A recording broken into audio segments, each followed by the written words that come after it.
Good day, Dr. Wally, and to all my classmates and my fellow teachers.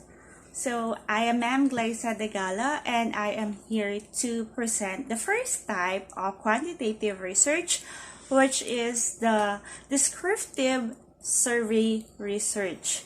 So, during my preparations for this presentation, I always see or research for the descriptive research alone or the survey research alone. But according to Dr. Wally, we have to make some researches in Google Scholar. So I found an article or a resource about the descriptive survey research. So here's the thing. I will discuss first the descriptive research, followed by the survey research, and lastly the descriptive survey research.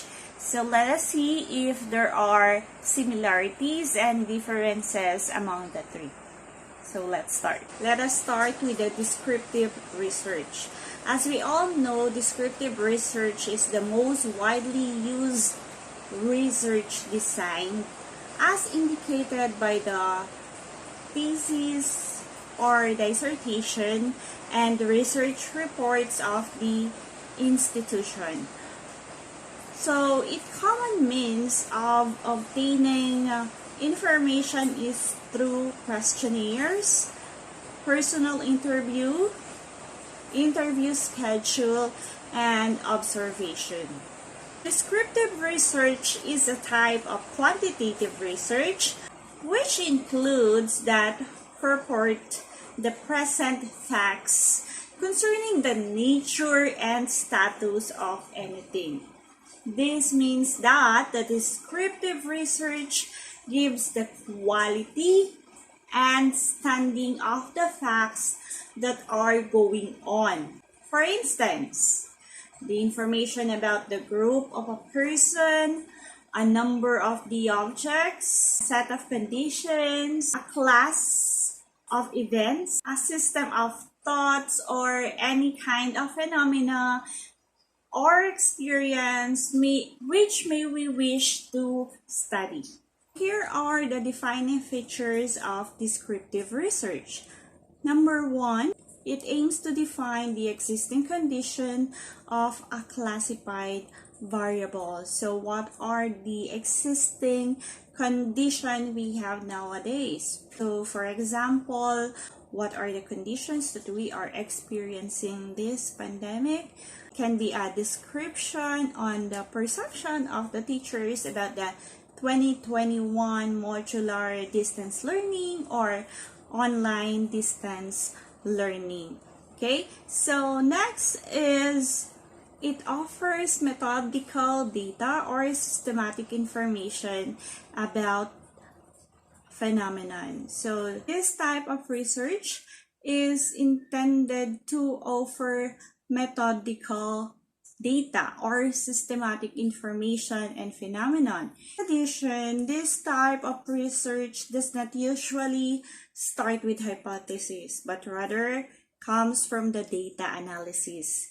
Gathering of data necessities through selection not only of units, but the measurement of variables as well. The descriptive research method is something more and beyond just data gathering. So latter is not reflective thinking or research. Okay, so the true meaning of data collection should be reported from the point of view of the objectives and the basic assumption of the project underway. Number 3 is fact-finding with adequate interpretation. Obtained may be accurate expression of the central tendency or deviation of correlation, but the report is not a research unless discussion of those data is not carried up to the level of adequate interpretation. So data must be subjected to the thinking process in terms of ordered reasoning. So these are the nature of descriptive research. Number one, descriptive research is designed to answer the question of who, what, where, and how. So if you notice in descriptive research, it does not answer the question why. Okay? Because it does not seek to explain why certain things happen. So it is applied to describe what exists and to gather information about the current status of a certain phenomena. Number two is observes a subject or situation in a natural and unchanged. This type of research observes a subject or situation in a natural way and unchanged. So it can provide a wealth of information which can be used for decision making and improvement of certain practices. Right? So it gathers a big volume of data through analysis. So descriptive research is often used as precursor to more quantitative research designs, with a general overview giving some valuable pointers as to what variables are worth testing quantitatively. Next, number three is it uses observational methods. So you must remember that this type of research cannot be applied to discover a definitive answer or to disprove hypothesis, because it usually uses observational methods as opposed to quantitative method. So it relies on instrumentation for measurement and observation. The principal aims of descriptive research are to describe the nature of a situation as it exists at the time of study and to explore the causes of a particular phenomenon. And it seeks to tell what exists or what it is about a certain education phenomenon. These are the designs of descriptive research. It makes some type of comparison, contrast, and correlation. If carefully planned and orchestrated, descriptive research cause and effect may establish to some extent. Here are the 6 steps in conducting descriptive research. First, you have to identify the problem. Then you have to review the literature about the certain research. Next is to select the participants and instruments. Next is to collect valid and reliable data, analyze data, and lastly is to report conclusions. These are the common errors of researchers done in descriptive research. First is lack of participants' response. So this includes low response rate and the difficulties interpreting the findings without the data representing the non-respondents' views. Next is unclear or ambiguous items. So the researcher needs to develop recording forms that collects the data objectively and reliably. So the data collected should be reliable. Now there are 2 classifications of descriptive research. The first one is the self-report and the other one is the observation. So this classification is classified by how data is collected. So self-report individuals respond to statements or questions about themselves, while the observation is or the data are collected or is collected by the researchers while watching the participants. Now let us have the types of descriptive research based on actual studies. First is the descriptive normative survey. So the term normative is sometimes used because surveys are used to ascertain the normal or typical condition or practice, or to compare local test results with a state of a national norm. So this is an example of a descriptive normative survey. In our example here, the standard measurement of Filipino infants during the first year, a compilation or summary and review of studies on normal growth and development of Filipino children. So this is the common norms of the Filipinos. So here they are determining the average weight and length of infants at birth and each month thereafter 1 year. So number 2 is the descriptive educational survey research studies. The goal of this study is to have a total improvement of the education system for the maximum development of individual learner.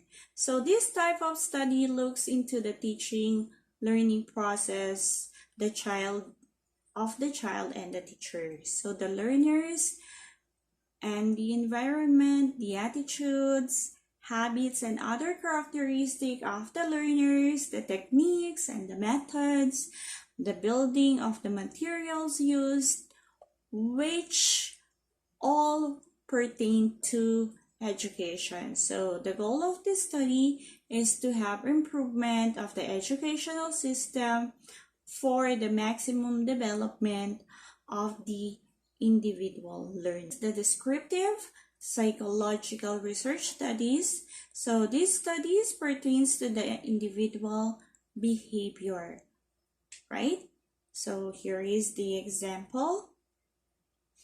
Lastly, the descriptive social survey. So the purpose of this study is to change the better existing practices of groups living in a community. So this is an example, specialization within the foster parents role, research project reports, child development, abstract, and bibliography.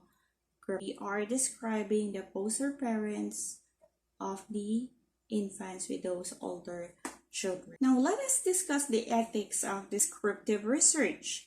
Number 1 is be sure to include the unique characteristics of an individual. So be sure that when you describe any particular groups of individuals in your population, you should not include only the common characteristics, but you should also include their unique characteristic as well. So failure to include the unique characteristic of an individual may make the result inconsistent and unreliable.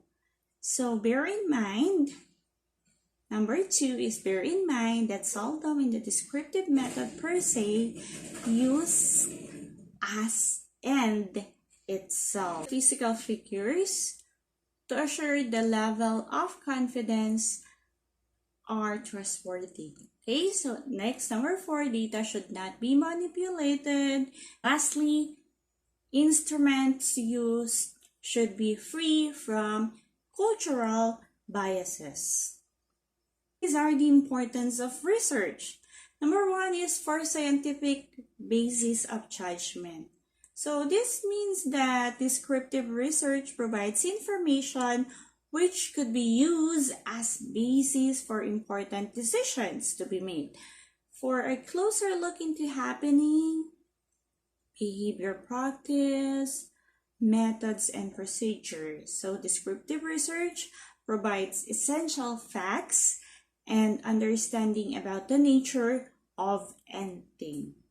Okay?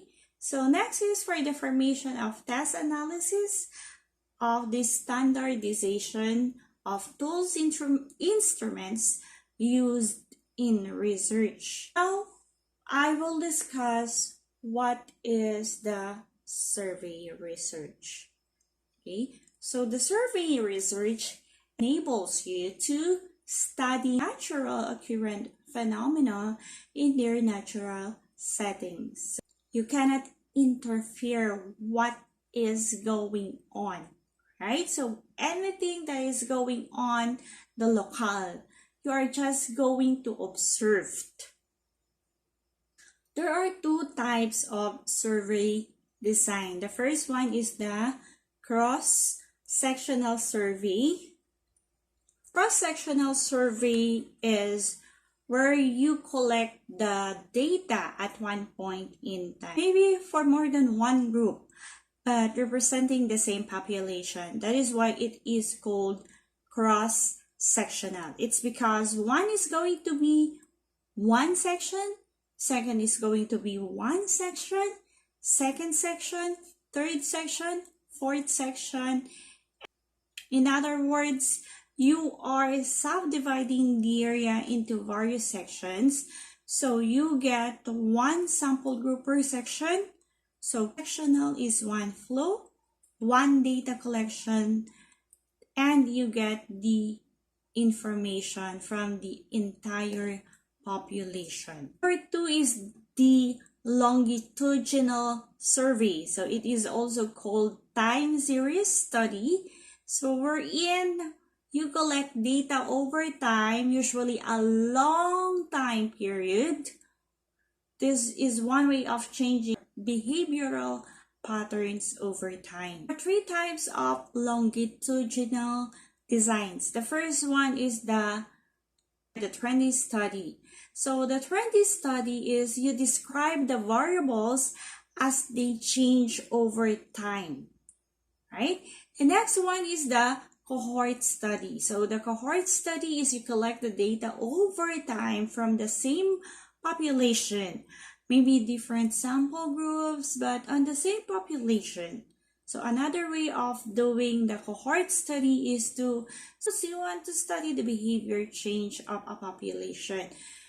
What you can do now is, all right, this year we are going to do a survey of 250 members of the population.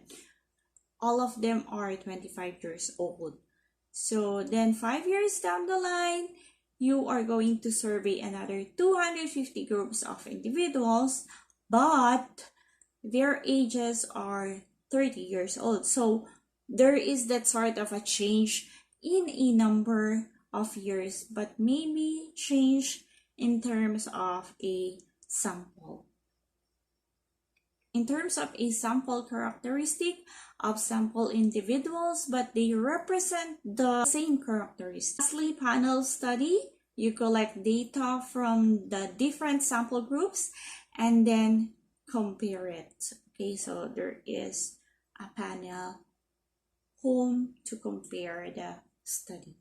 According to Bess and Kahn, the term descriptive research is often been used incorrectly to describe the three types of investigation that are different. Perhaps their superficial similarities obscured their differences.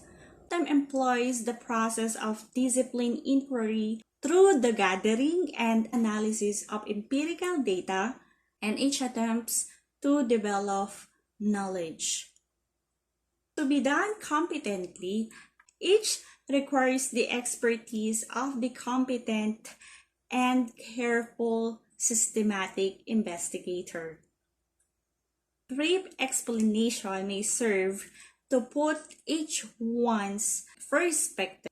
The method of research, which is concerned with the present phenomena in terms of conditions, practices, beliefs, processes, relationships, and trends, invariably termed as the descriptive survey study.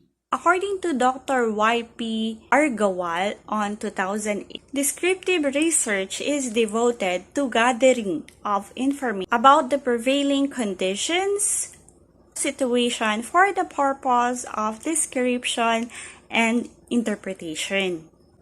This type of research method is not simply amassing and tabulating of facts, but includes proper analysis, interpretation, comparison, identification of trends and relationships. These are the significance of descriptive survey method. First, it is concerned not only to the characteristic of individual, but to the characteristic of the whole sample. Second, it provides useful information for the solution of the local issues or problem. Survey may be qualitative or quantitative in verbal form or expression. Such studies are factual and hence supply practical information. The survey research employs the application of analyzing and interpreting data and by arriving at the generalization and prediction. These are the examples of the descriptive survey method or research that I have found in Google Scholar. And my presentation ends here. Thank you all for listening. Have a great day.